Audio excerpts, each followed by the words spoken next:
Imagine कीजिए, आप earn कर रहे हैं 55,000 a month, salaried employee and a stable job. आपने एक फ़ोन खरीदा जो कि था ईएमआई पे। आप एक ट्रिप के लिए गए जिसमें आपने बीएनपीएल का इस्तेमाल करा, बाय नाउ पे लेटर। एंड आपका एक आउटस्टैंडिंग क्रेडिट कार्ड का बैलेंस जो कि है 1.5 लाख, जो कि आप धीरे धीरे उसे चुका रहे हैं। पर एक चीज़ जो है वो आपको पता नहीं, nearly half of what you owe is interest, जो कि आपने कभी प्लान ही नहीं करा था स्पेंड करने के लिए। आपने 1.5 लाख की चीज़ बाय नहीं करी, आपने सिर्फ बाय करी थी 80,000 की। बाकी जो है वो डेट ने बाय करा है। ये जो कहानी है एक रियल पर्सन की है, जो कि 24 ईयर्स ओल्ड है, फ्रॉम द भोपाल, एंड वो अकेले नहीं है। हेलो फ्रेंड्स, सो आज अपन बात करेंगे इंडिया का silent debt crisis. Nearly 3 lakh crore is outstanding in the credit card debt because of the lifestyle and because of the invisible BNPL loans, जो कि एक ट्रैप बिल्ड कर रहे हैं on the basis of the consumption. Nearly जो credit card का outstanding जो balances है, एक कह सकते हैं अपन मार्केट, वो 84,000% से बड़ा है इन अ डिकेड। ये कोई ग्रोथ की स्टोरी नहीं है, ये एक गैप है between the income and the aspirations of the people, between the income and the wants and the desires. Credit card का जो आउटस्टैंडिंग बैलेंस है एज ऑफ मई 2025, वो अप है 8.6% year on year and recorded at 2.9 lakh crore.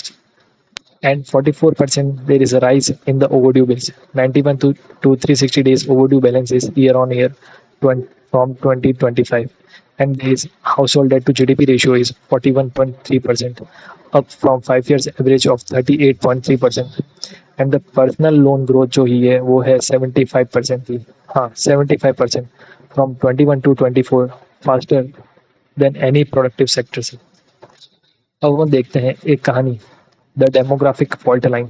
70% जो Indians है under 30, उन्होंने एक ना एक लोन तो लिया ही है। एंड फिनटेक जो है 70% कॉन्स्टिट्यूट कर रहा है इस अनसेक्योर्ड लोन बुक्स का, एंड जो कि more than half of the borrowers are under the age of 35।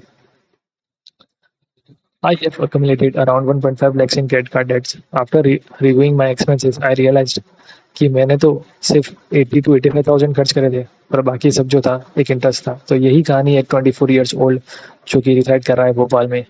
And 22 years old उसे एक प्री अप्रूव्ड BNPL मिलता है फ्लिपकार्ट की तरफ से, एक क्रेडिट कार्ड मिलता है एंड एक पर्सनल लोन मिलता है 50,000 का, जो कि सिर्फ 3 मिनट में अप्रूव हो जाता है। Each marketed as empowerment, together a debt funnel, a debt trap for a person who is under the age of 30. The debt architecture, BNPL, the invisibility, approx 97,000 crore disburse हो चुके हैं हाफ ईयरली फाइनेंशियल ईयर 25 में। ये एक perceive नहीं करा जा रहा है as a real debt by the users जो इसे यूज कर रहे हैं। Minimum due trap, paying only the minimum on 1 lakh at 42% APR। APR यानी annual percentage rate, means the balance जो है वो कभी श्रिंक नहीं होगा, वो बढ़ता ही जाएगा। द सोशल एस्पिरेंट, 70% जो इंडिया में आईफोन सोल्ड हो रहे हैं वो फाइनेंसिस के जरिए हो रहे हैं वाई द EMI। एंड जो कंजम्पशन है वो एक इंक्रीजिंगली आइडेंटिटी ड्रिवन है। मतलब अगर आप आईफोन खरीदेंगे तो आपकी मार्केट में पहचान होगी, आपको लोग नोटिस करेंगे, आपको एक अटेंशन सीख करेंगे, इसलिए लोग आईफोन खरीद रहे हैं जो कि उनके बजट में नहीं है। And all of because of the EMI। Multi lender overlap, 6% micro finance जो बोरोवर्स हैं उनने हेल्ड करा है loans for more than 4 lenders साथ बराबर simultaneously, overlapping the hidden in the plain sight. अब हम देखते हैं the mechanism of the entrapment. Annual percentage rate जो है अनसेक्योर्ड लोन पे वो लगभग 45% है। एंड जो क्रेडिट कार्ड का जो इशूअर है वो चार्ज करता है अप टू 3.75% पर month on the overdue credit card balances. And ये एक हाईएस्ट है किसी भी मेजर इकोनॉमी के लिए। एंड ये सब आपको किसी एड में बताया नहीं जाता, कभी भी बताया नहीं जाता है जब आप उस चीज़ को खरीद रहे हैं। ये ऐसे ही डिज़ाइन करा गया है। जो मर्चेंट है जो आपको बेच रहा है वो कभी आपको ये नहीं कहेगा कि सॉरी, वो हमेशा आपको यही कहेगा कि ये सिर्फ 999 पर मंथ है, पर आपको वो ये नहीं बताएगा कि आपने 60 महीने के अंदर आप 47,800 आप उसे पे कर देते हो। एक फाइनेंशियल लिटरेसी एक गैप क्रिएट हो गई है। एंड उसके चक्कर में जो हाउस होल्ड फाइनेंशियल सेविंग्स है वो अब से 5.1% हो गया है जीडीपी का। जीडीपी यानी जो भी क्रॉस या फिर जो भी प्रोडक्ट या सर्विसेज प्रोड्यूस हो रही है इंडियन की इकोनॉमी में, एंड ये एक लोएस्ट है nearly in the 5 decades. 5 decades में सबसे कम पॉइंट है ये। एंड जो हमारी जो लाइबिलिटी है वो बढ़ती ही जा रही है। एंड 27% ऑफ द एडल्ट जो है वो सिर्फ फाइनेंशियल लिटरेसी है उनमें, बाकी किसी में भी एडल्ट में फाइनेंशियल लिटरेसी नहीं है। सिर्फ 27% ऑफ द Indian population consist of the financial literacy in the adults. And the 19% of the they are millennials are the prime borrowers. जो मिलेनियल्स है वो प्राइम बोरोवर्स है इस अनसेक्योर्ड लोन के, इस डेट ट्रैप के। एंड उन्हें ये नहीं पता कि कंपाउंड इंटरेस्ट कैसे वर्क करता है। अब हम देखेंगे द लेंडर्स साइड। मार्च 2021 में जो अनसेक्योर्ड लोन थे वो 7% हो गए थे एनबीएफसी की एयूएम का, यानी एसेट अंडर मैनेजमेंट का। नवंबर 23 में आरबीआई ने एक रिस्क रेस करा जिसमें उसने 25 बेसिस पॉइंट्स कह सकते हैं या फिर परसेंटेज जो भी है उसमें वेट्स बढ़ाए। वेट्स यानी होते हैं कि जो भी आप लोन देते हैं तो उस पर आपको एक परसेंटेज क्रिएट करना पड़ता है प्रोविजन का। जैसे कि अगर स्टैंडर्ड होगा तो उतना परसेंट वेट होगा उसका परसेंटेज का, अगर सब स्टैंडर्ड होगा, अगर वो डाउटफुल होगा एंड अगर वो एनपी होगा तो फिर वो 100% की कैटेगरी में चला जाता है, मतलब 100% वो आपका जीरो हो गया।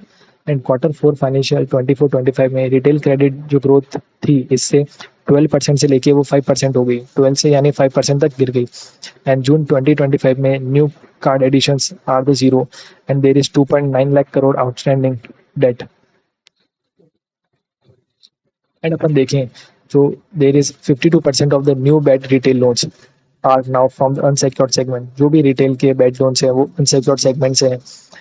And there is 6,742 crore in credit card NPS, मतलब क्रेडिट कार्ड के जो एनपीए नॉन परफॉर्मिंग एसेट्स जो कि जीरो हो गए हैं वो 28.4% ईयर ऑन ईयर बढ़ते जा रहे हैं दिसंबर 2024 से। अब हम देखते हैं कि ये कोई एक हाउस होल्ड प्रॉब्लम नहीं है, ये एक इकोनॉमिक का प्रॉब्लम है। And India's non mortgage household debt, जो इंडिया का non mortgage household debt है यानी जो अनसेक्योर्ड लोन है जो कि होम लोन के अलावा या फिर कोई मॉर्टगेज जिसके लिए मॉर्टगेज दिया है on household debt is on par. वो एक पार है ऑस्ट्रेलिया और जापान जैसी एक हाई इनकम कंट्रीज के बराबर है। And on mortgage household debt है। And the key distinction is जो हाउस होल्ड डेट है वो एक बिल्ड है ऑन दी एसेट। तो अगर आपका जो लोन है वो रीपे नहीं होगा तो जो बैंक है वो आपका एसेट को सेल करके वो रिकवर कर लेगा। बट जो कंजम्पशन डेट है, जो अनसेक्योर्ड डेट्स है, जो बाय नाउ पे लेटर है, वो एक कंजम्पशन ड्रिवन डेट है एंड उसकी जो अंडरलाइंग एसेट है वो कुछ भी नहीं है। अपन देखते हैं कि क्या क्या चेंज हुआ। जो रेगुलेटर है उसने मैंडेटरी करा कि आपको एनुअल परसेंटेज जो रेट है वो आपको डिस्क्लोज करनी पड़ेगी at the time of sale. जब आप ईएमआई ले रहे हो, जब आप कोई बाय नाउ पे लेटर से कोई भी प्रोडक्ट ले रहे हो तो आपको एपीआर डिस्क्लोज करना पड़ेगा। एंड जो बाय नाउ पे लेटर के जो लोन्स है जो अबव 5,000 है वो आपको रिपोर्ट करने पड़ेंगे अपने क्रेडिट ब्यूरोज में। मतलब आप 5,000 से ज़्यादा का अगर आप बाय नाउ पे लेटर करेंगे तो आपके क्रेडिट स्कोर का वो इफेक्ट डालेगा। And there is lenders 30 day का कूलिंग पीरियड एक आरबीआई लेके आई है on the unsecured borrowings. And consumer financial literacy in the class 10th and 12th एक करिकुलम होगा जिसमें आपको compound interest, debt cycles, credit scores ये सब पढ़ाना चाहिए। अपन देखते हैं the bottom line. The surface story ये है कि बैंक शो कर रहा है कि ग्रॉस एनपीएस जो है वो गिरते जा रहे हैं एंड जीडीपी जो ग्रो हो रही है। बट जो क्रेडिट कार्ड की जो स्पेंडिंग है वो 21 लाख करोड़ तक पहुंच गई है। जो बीनीथ द सर्विस अगर अपन देखें तो हाउस होल्ड की जो सेविंग्स है वो 5 डिकेड लो पहुंच गई है। ओवरड्यू बैलेंसेस है वो 44% राइज हो गए हैं। एंड जो यूथ है वो ये ईएमआई ले रहा है ट्रैवल करने के लिए एंड आईफोन खरीदने के लिए। और अपन एक रियल लाइफ एग्जांपल देखेंगे। ये एक लैंडिंग साइट्स है जिसमें बोरोवर की डिटेल्स आती है, आप उस पर लैंड कर सकते हैं। तो अपन एग्जांपल वन देखते हैं जिसमें लोन अप्रूव जो है उसको 13,500 है एंड उसकी जो इंटरेस्ट रेट है साल की वो है 44.52%, आप देख सकते हैं।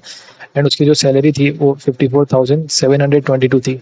सेकंड एग्जांपल देखते हैं जिसमें उसका लोन पीरियड अप्रूव था 53,000 का, इंटरेस्ट रेट थी 34% एंड उसकी सैलरी थी 77,000।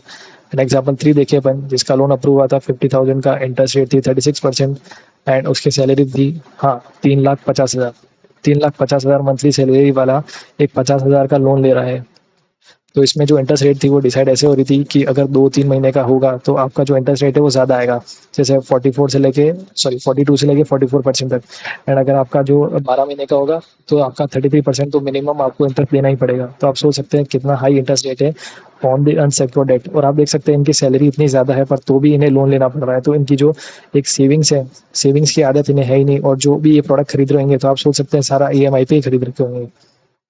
तो अपन इसके एंड आ गए हैं। अपन देख सकते हैं कि कैसे जो अनसेक्योर्ड डेट है, जो क्रेडिट कार्ड का डेट है, जो क्रेडिट कार्ड के आउटस्टैंडिंग बैलेंस है, वो कैसे इंक्रीज ऑन ईयर होते रहते हैं। एंड ये एक बहुत ही सीरियस प्रॉब्लम है इकोनॉमी के लिए एंड अपने यूथ के लिए। So thank you.